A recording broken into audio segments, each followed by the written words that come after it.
इतनी clear I बैठ जाओ बड़ी चीज़ें लेके आओ उसके साथ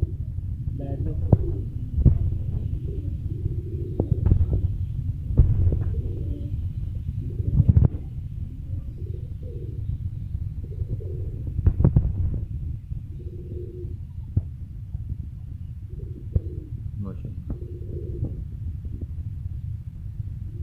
ਇਹਦੇ ਲਾਣਾ ਸਾਜੀ ਗਾਣਾ ਸਨੈਪ ਵੀਡੀਓ ਚ ਕਰਕੇ ਨਾ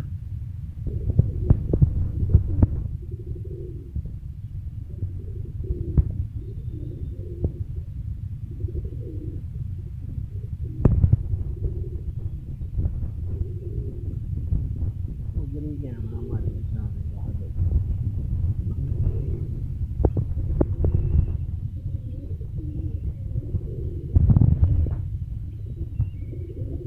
स्टेटस पे भी पा देना ਇੰਦੀ ਅੱਖ ਸਹੀ ਨਜ਼ਰ ਆ ਰਹੀ ਸਾਰੀ